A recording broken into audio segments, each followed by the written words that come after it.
Welcome to the Three Musketeers, the sibling podcast that understands your Disney addiction. I'm Jared. Hey, I'm Amanda. And I'm Emily. We have a very fun episode this week. We're going to talk about some Disney vacation traditions that we like to do when we go to the parks or just do some kind of Disney vacation. But first, let's get into some news. So it was released not that long ago that The Rise of Skywalker is going to be on Disney Plus on May 4th. Are you guys excited? I am very excited. I haven't seen it yet. I'm excited, but also annoyed because we just paid like $5.99 to rent it on Amazon like a week ago. So the timing is just great. Well, I mean, May 4th is obviously the best time Star to Wars release Day. it. Yeah. Hello. So, Yeah. I mean, it just makes perfect sense for it to fall on Disney Plus on that day. Yep. I was actually surprised that it took them this long to put it on there in the first place. And now it makes sense as to why they waited? Well, I think they had other contracts for where it was played initially, so they couldn't release it on Disney Plus. And now I guess that contract is probably done, and now they can do it. Yeah, maybe. I mean, that is That's a how thing that most does things- exist, yeah. Yeah. Yeah. So cool. So I'm very excited. I haven't seen it either. But yeah, I'm probably going to watch it the day it comes out. Me too. It's 'cause really good. Star Wars Day. Yeah. I liked it a lot. See, I was supposed to see it whenever we went to Disney on the day it was released. Yeah. And then my husband and I were both sick, so we did not get to go. So that was a bummer. So yes, I'm very excited to see this. Okay, well, Emily, why don't you go ahead and give us a history fact? Okay, so for today's history, we're going to talk about some of the original plans for Disney World. So, as we all know, because we go there all the time, Disney World is in Orlando. But before that, it was actually planned for St. Louis, Missouri. Did y'all know that? I did not know No. that. I think it's pretty crazy because St. Louis is a pretty cold destination. And so that actually factored into their plans for Disney World, and they were going to build a fully indoor theme park. Sign And- me up for that. Okay, see, I'm the opposite. I'm like, there's no way it would have been nearly as big or as grand or anything. I think it'd be cool to have an indoor theme park, but not an indoor Disney. Like, it needs to be outdoors and indoors. But yeah, anyway, so they even had like blueprints for it drawn up apparently, and they recently sold it in auction. But yeah, they eventually decided on Orlando, which I think was probably the better, more spacious area for them to grow and expand. But an indoor Disney World would have been weird. And in It would have been Missouri, different. Yeah. it just doesn't seem right. And I think it's because, like, we all have the Disney World that we've grown up going to. So it would be weird to have anything else. That's true. But it would have been kind of nice because it would have been centrally located and like for the whole US. But it also would have had more room to expand. Like Orlando, it's in the middle of Florida, so there's water on both sides of Florida. It can only go so much. But in Missouri, there's lots of land. Yeah, but St. Louis is kind of a big city. Well, it is now, but it probably wasn't quite as big whenever they were looking at When they were building trying. it. Yeah, Yeah. that is true. But I don't know. I like Florida being the location of Disney World. I guess since I'm in Kansas, it just, kind of would be nice for it to be in Missouri because I could go a lot more often. Yeah, but you've also lived in Florida, so Yeah, but when I Then lived in if Florida, it you was were like living in 8 hours Florida, away. yeah, but it was still closer. True. So, fun conspiracy theory. I have heard that there are some that believe the CIA is who helped Walt by the land in Florida where Disney World is. Really? And what Yes. is the reasoning behind that? Why did the CIA want him to buy that land? I don't know, but it comes into effect that it's like Illuminati related. So if any It's of a our far-fetched. listeners know Yeah. some information on this, let us know. Maybe someone has like dove really deep into this conspiracy theory and they know some stuff about it. I'd love I'm to sure know. there probably are people who have went down that rabbit hole. It's just fun to think about. Yeah. I've Yeah. heard a lot of crazy conspiracy theories whenever it comes to Disney. Oh yeah, This is for not sure. a conspiracy theory podcast, but It's not, I've but heard we a could lot make of it. crazy ones.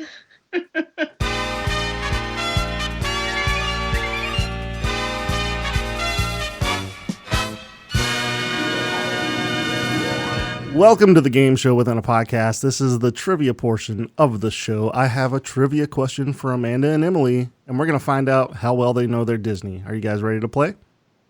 Yep. Yeah, let's do it. Okay, so this one's going to be a fun one. I think you're going to know it. One animation blueprint was used for 2 different scenes in 2 different Disney princess movies. What was it?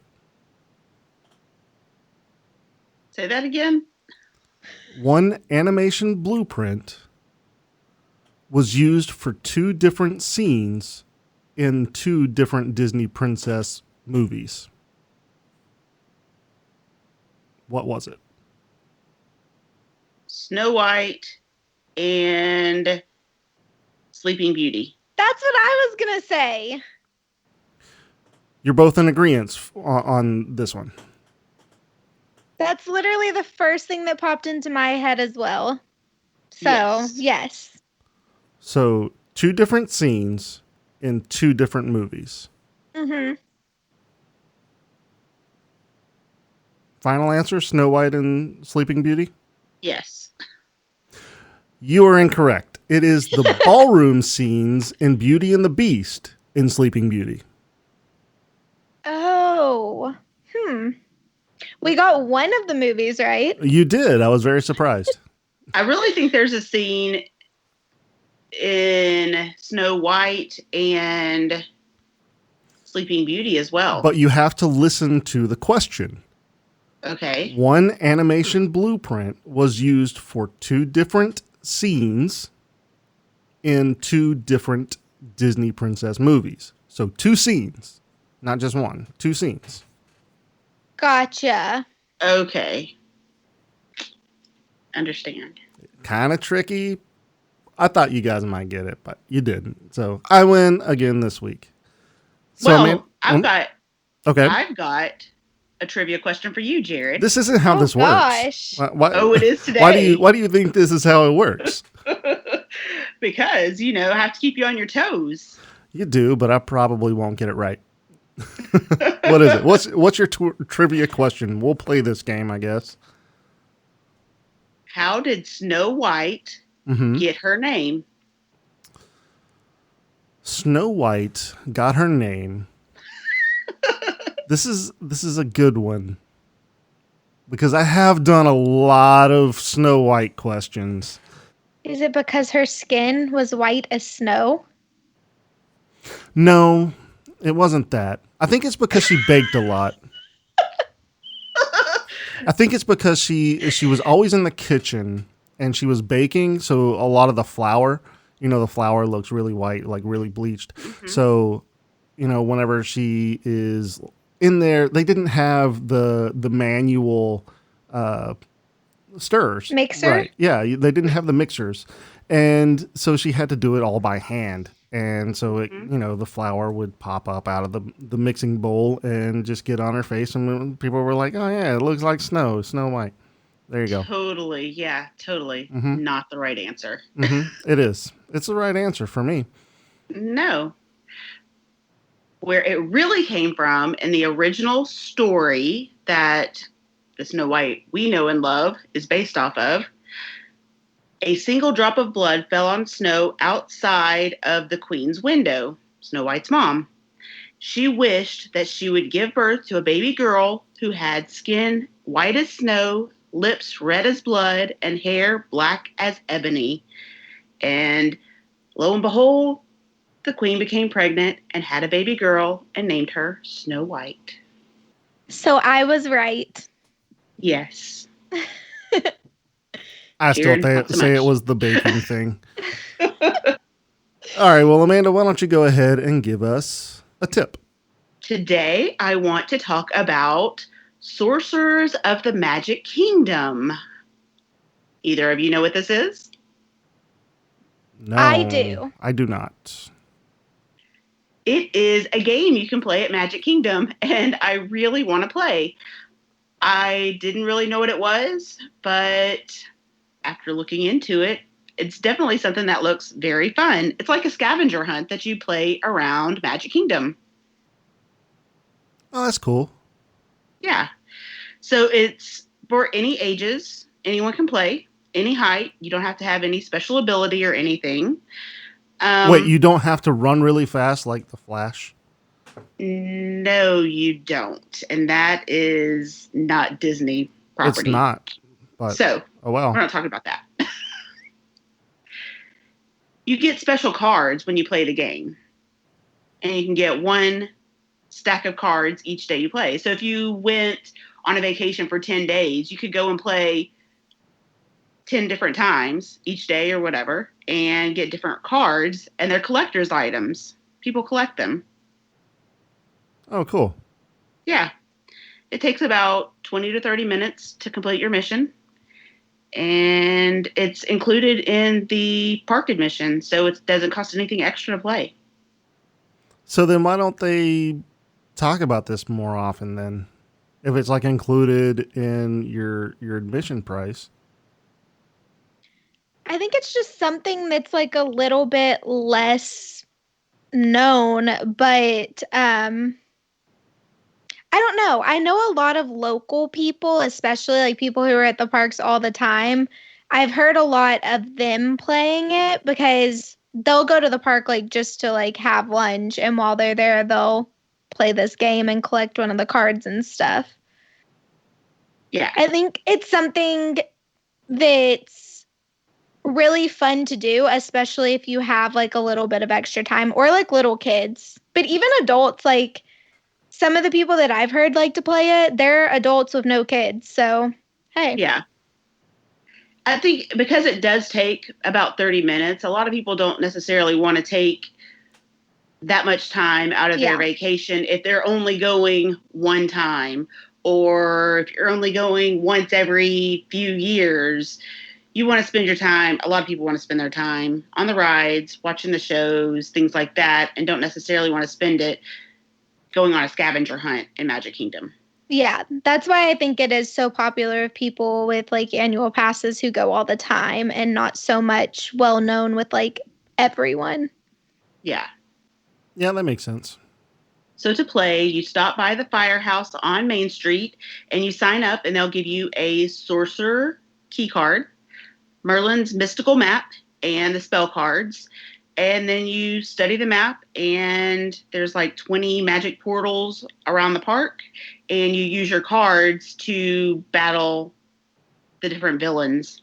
I think that it's something that I want to try eventually.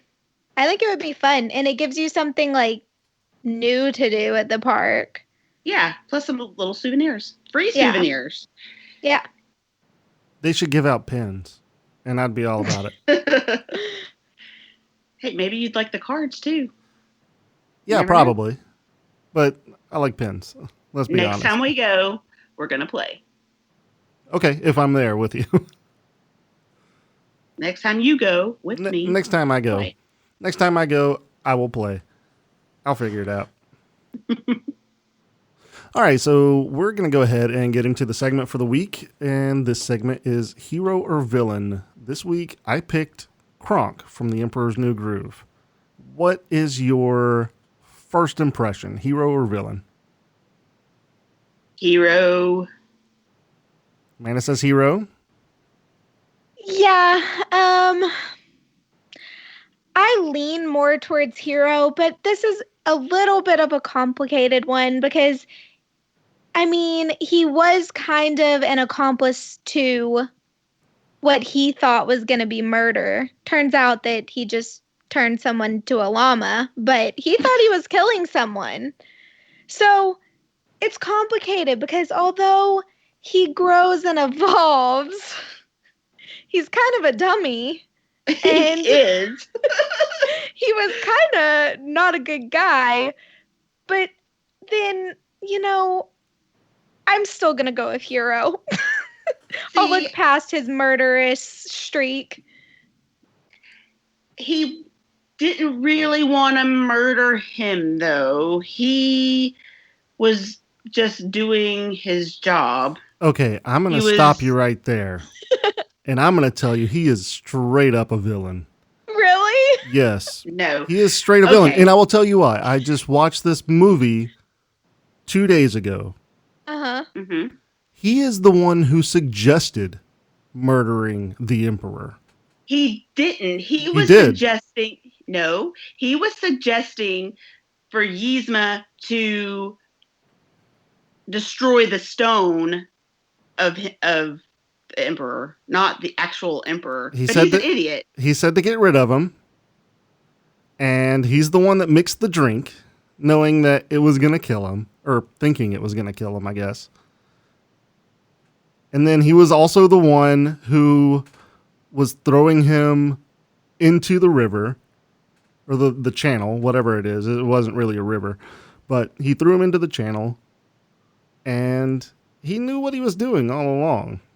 It wasn't until the angel and the demon showed up on his shoulder to make him realize what was going on.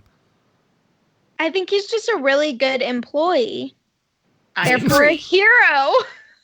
He is a good employee. Now, I got a question, though. Did you watch Kronk's New Groove? That's what I was going to say as well. No, I did not. He is totally a hero. Yeah. He gave up his house so that the senior citizens could have a senior center. He probably wanted to kill them, too. No. He was friends with them. And he was the junior chipmunk master and helped all the kids and taught them life lessons and how to speak to squirrels. He is definitely a hero. That was the end of the movie for Emperor's New Groove. It was also in Kronk's New Groove. Yeah, that's what I was going to say as well, because I think that he just shows character development, and although he started out bad, I think he was just not very smart, and he learned and became a better person. And that's why I went with hero. Well, and he also was not treated very well by his father when he was growing up. So that doesn't matter. It does, because it forced him to have to find a job and try to get away from cooking because that's what his dad didn't like him doing. So then as long as your father is mean to you, you can do whatever you want and still be a hero. No, I'm just saying he had to get a job early, so he was being a good employee. I agree. He could have picked Whataburger or Subway or I'm pretty sure Taco Bell. Whataburger. I bet they do. Or Taco Bell, for that matter. I still say They're villain. Missing out. I think that by the end, he redeems himself. I think he's a very redeemable character. But I think that the beginning of his story in like how he was introduced to the world, he was essentially a villain. They made him look like a villain, but that doesn't mean he was one. I think he was just easily manipulated. Exactly. I am going to say this, though. You're wrong. Patrick Warburton is great. He's the voice, for those who don't know. Yeah. He's the voice of Kronk. Yes. He's putty. So it was 2 against 1, and he's a hero. Jared lost. It is 2 against 1, but I'm right. You're 2-0 tonight. No, 0-2 tonight. Sorry. No, I'm 2-0. You're right. I know. too. I'm very good at this.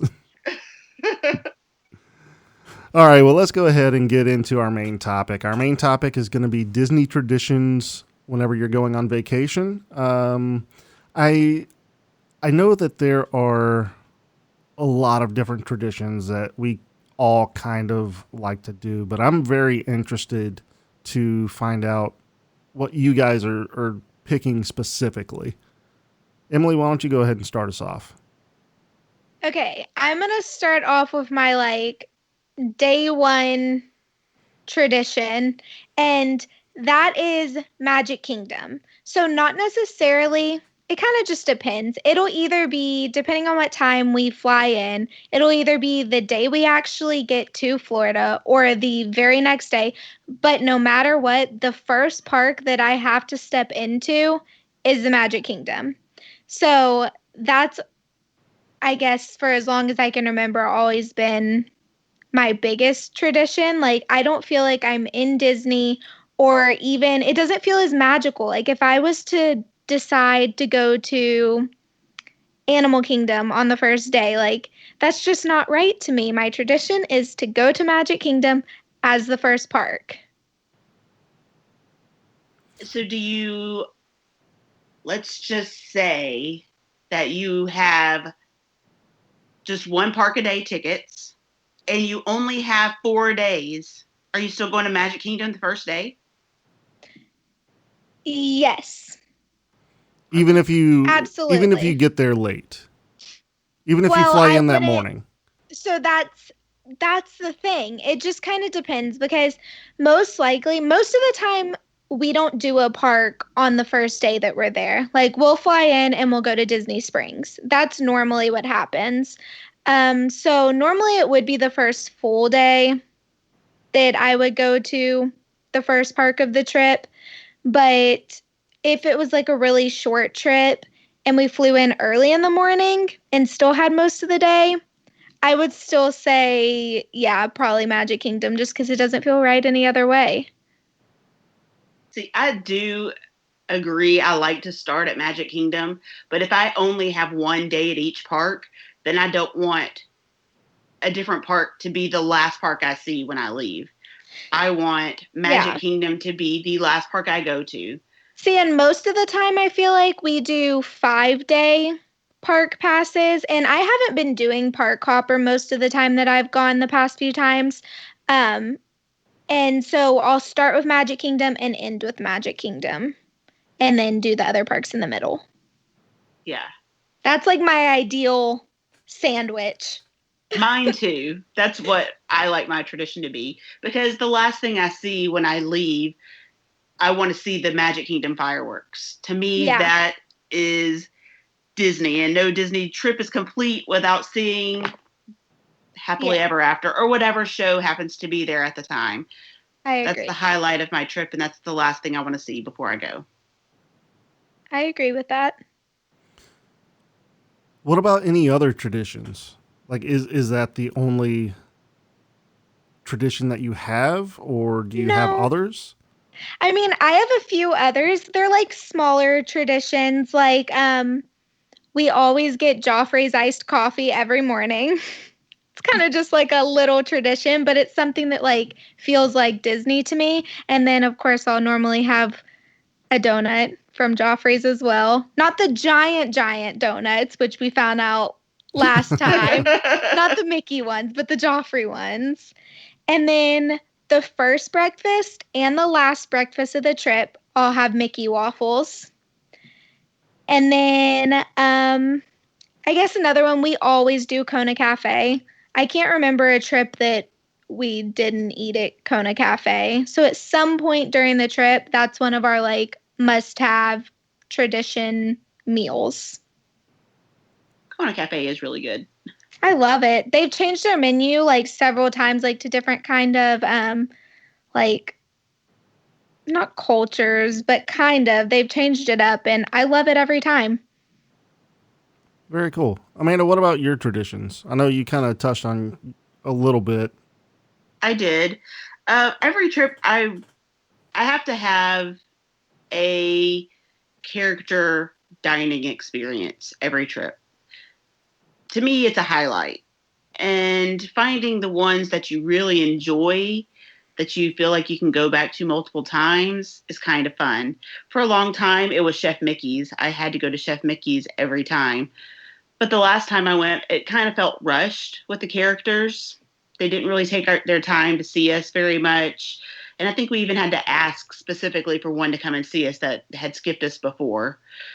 So it's kind of not a tradition anymore. So now I'll just try to find the ones I really enjoy, like 1900 Park Fair was amazing. And I'll probably try that again just to see if it holds up next time. Just for those who don't know, explain which one that one is. So 1900 Park Fair is in the Grand Floridian, and we went for dinner, an early dinner at like 4 o'clock. And we met Cinderella, Prince Charming, the evil stepmother, Anastasia, and Drizella. Yeah, and it was great. I've heard really good things about that one. I mean, I love character meals, don't get me wrong, but I don't find myself feeling the need to do them now that, like, I'm a little bit older and I don't have kids yet. But, like, if I go with y'all and I want to see, like, my nieces and nephews interact with the characters, then I'd love character meals. But I just don't find myself doing them right now at this stage of my life. Yeah, it's something that you can pass over and do something different while you're in the park. Yeah, it would be a time saver. Instead of doing like a character dining experience, you can just go and do a quick service and get right back into the park. Yeah. Which I totally understand. But like whenever we went to 1900 Park Fair, we met 1, 2, 5 characters. And if you're standing in line to meet characters, a lot of the lines are like an hour long anyway. And you're and you're meeting one character. Yeah, no. I definitely think if you want to meet characters, a character meal is the way to go for sure. Yeah. I think it's great. Yeah, and you're not gonna be disappointed whenever you go and get Disney food ever. So yeah. I also like to try something that I haven't tried before each time. And I know that sounds simple, but once you go to the parks a lot, sometimes it gets hard to find things that you haven't done before, that you haven't tried, a new snack, a new place to eat, a new show. Yeah. That's cool. I like that one too. I think we tried to do that last time we were there, and even though I've been to the park so many times, I actually found like attractions that I hadn't done before. So that's a fun one. What about you, Jared? So mine aren't necessarily like first day traditions or anything like that, but obviously first thing I have to do whenever I go to Hollywood Studios is go directly to Tower of Terror. That is my first thing that I'm going to do, is go straight to that ride. And I will ride it even if it's an hour and a half long wait. It's just something that I have to do. It's my favorite ride in the park. And is it? I can't imagine that being your favorite ride. I don't know if I've told you before or not, but it is most definitely my favorite ride. But the thing is that after I ride Tower of Terror, I go immediately over to Rocking Roller Coaster. So it's funny though, because whenever I'm standing in line at Rock and Roller Coaster, I'm still looking back over at Tower of Terror. What's the wait over there? Oh, it dropped to 10 minutes. No, it's just like looking at the hotel itself and taking it all in is just amazing to me. No, I agree. That's like one of the rides that whenever you're like pulling up to the park on the bus, you see it in the distance. It's like the first thing you see, like as you're coming into the Hollywood studio area, and it just gets you so excited. Yeah. That's always the first thing that I go to whenever I get to Hollywood Studios as well. I actually have the same little like system as you. I go there and then I go to the Rock and Roller Coaster. Yep, it's the best system there is. Yeah, I agree. What about now that Rise of the Resistance is there? Rise of the Resistance is great, but I haven't been on it yet, so I can't Yeah. say. I'm I was speaking to just old wondering. Hollywood studios. Yeah, I was just wondering, just because the method of getting a boarding pass and everything is different now. So, I mean, it adds a different element in there. Yeah, there's also now the Mickey and Minnie's Runaway Railway and Slinky Dog Dash and all of that. So they've complicated the process for me a little bit, I think, next time I go. they have for sure. But it's gonna be tradition for me, and I'm really glad that I get to give this tradition to my daughter because her favorite ride now is Tower of Terror. So Yeah, anytime I'm taking her, we're going straight to Tower of Terror, then we're going to Rock and Roller Coaster because she loves both of them. So that's so fun. yeah. But I think that one of the other traditions that I have is pins. I have to get pins every time I go. Yeah, that is a fun thing to do. I love pins. I don't know if you knew I do that or too. not, but I I do. know you got really into them, especially this last time. No, it's Yeah. not just his last time. Well, this last time I- he got his daughter into it. Yes. Yeah, I That's feel new. like that's y'all got a lot more because she got into them as well. Yes, for sure. And Yeah. you know, I guess I can say the tradition is passing on traditions. That's Nice. true. That's a cool one. It is. You know, speaking of the pins, whenever we went to Tokyo Disney, it took me forever to find any pins there. And It's like not a thing. it's not a thing. We had to go to downtown Disney there, and one shop had like 2 or 3 different ones to choose from. And that was it in all of the 2 parks and downtown Disney. Those are the only pins we found. So I thought that Wow. was interesting. Yeah, that's weird. I think Tokyo Disney, one of the reasons I want to go there so bad is because they have such cool merch. So I think it's funny that they don't have pins. Yeah, I think they have more now, but when we went, it was several years ago, they didn't really have them. But Duffy there is ginormous. Yeah, Duffy and all Duffy's friends. Yes. There's one like Gelatoni, like And you can actually, there's meet and greets with Yeah. Duffy there. I've It's seen the that. craziest thing. And all these older people are walking around with a Duffy. Well, question. What is something that you would like to make a tradition? You're always springing these questions on us. One time that I really like going to the parks is at Christmas or right before Christmas when all the decorations are Yeah. up. I would love to have a tradition where every year I went to the very Merry Christmas party, because to me that is one of the highlights of my trip usually. Yeah, it's So a great party. I would make that a tradition. Okay, Emily, what about you? So what I would like to be a tradition for me, since you sprung this on me and I don't have time to think about it, would be to make going to Disney World every year a thing. Okay. Because lately, the past few years with us still finishing up school and everything, it's been like every 2 years for the most part.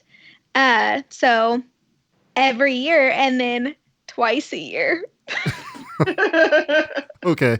Well, I mean, we could just go ahead and say at least go to one Disney park a year.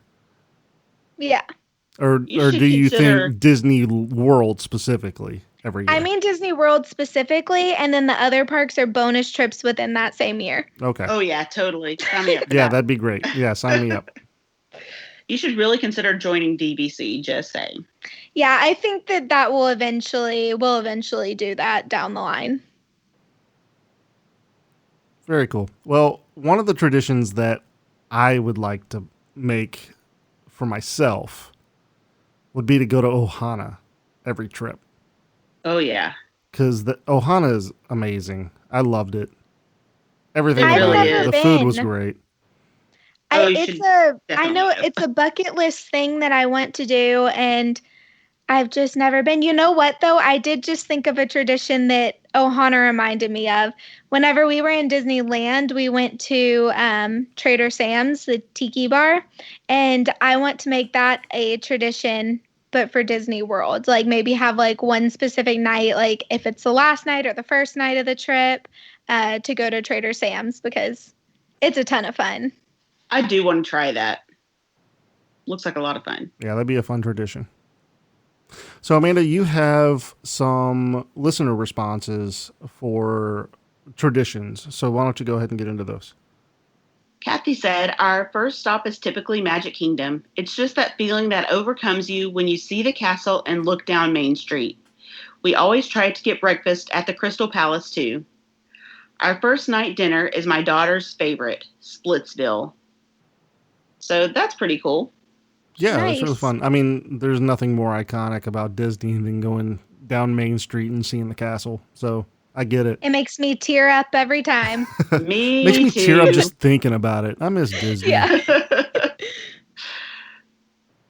Jay said, on our last morning, we always get breakfast on Main Street, sit outside of Casey's, and watch the trolley show.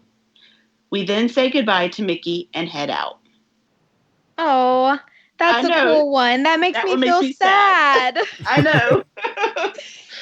Just that feeling whenever you have to leave. Yeah. Oh, I get sad every Yeah. time.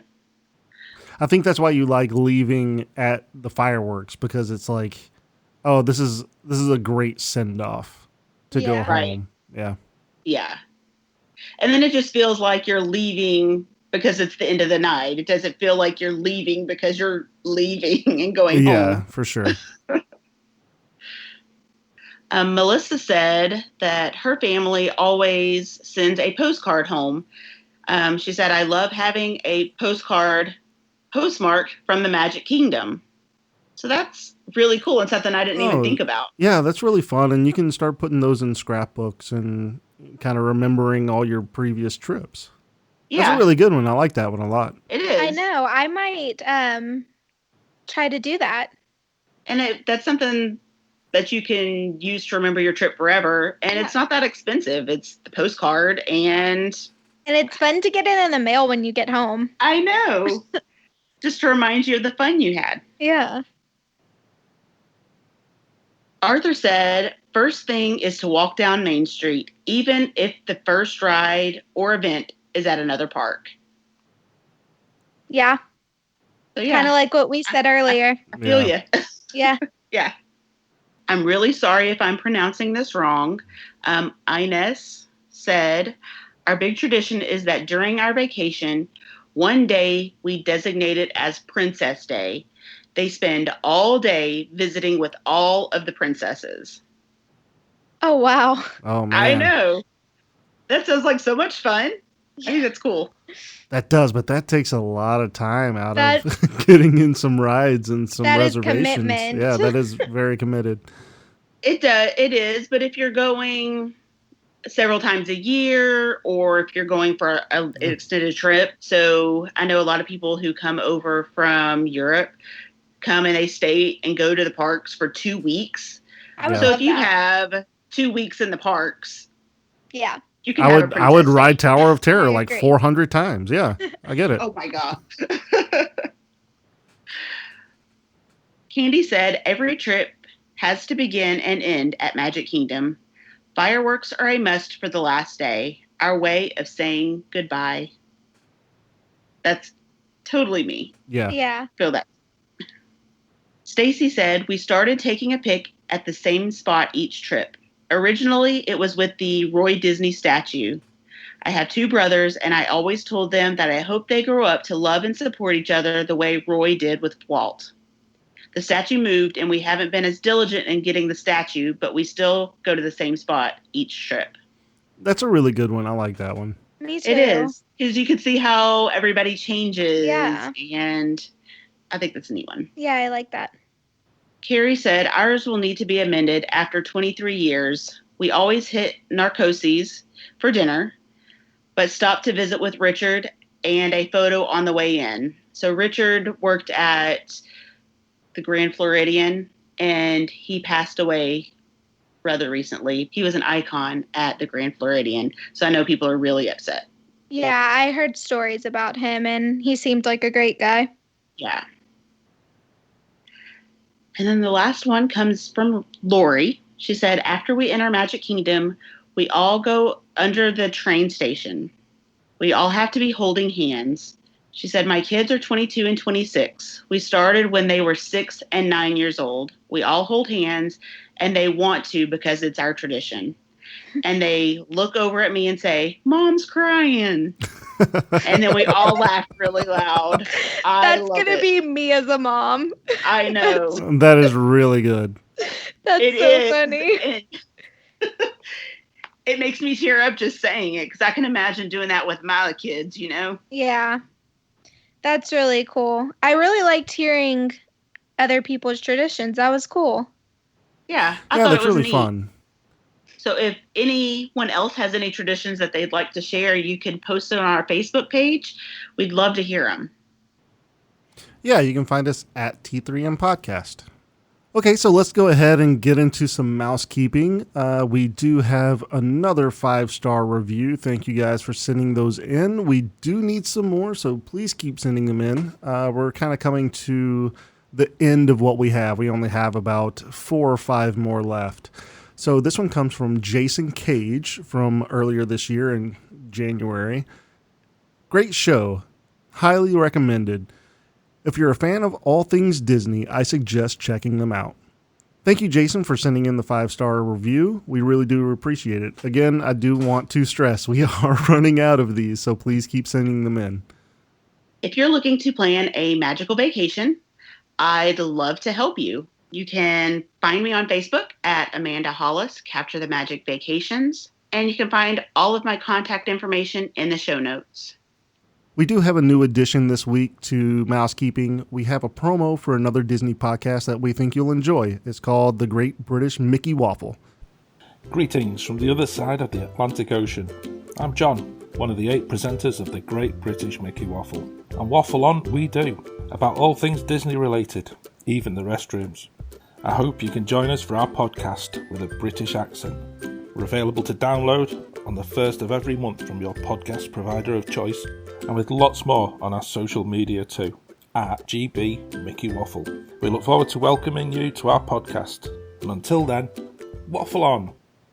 That podcast sounds really fun. Y'all should all go give them a listen. So next episode on our podcast, we are going to be talking about our favorite character meet and greets and one character that we wish had a meet and greet place in the park. That's going to do it for us this week. Thank you all for listening. You can also be a part of the magic by following the show at T3M Podcast on all social media platforms. That's T3M Podcast. Leave us a 5-star written review and we'll read it on an upcoming episode. If you have an announcement that you would like to have on the show or just want to reach out to us, you can send us an email at t3mpodcast@gmail.com. Have a zippity-doo-dah day. See you real soon.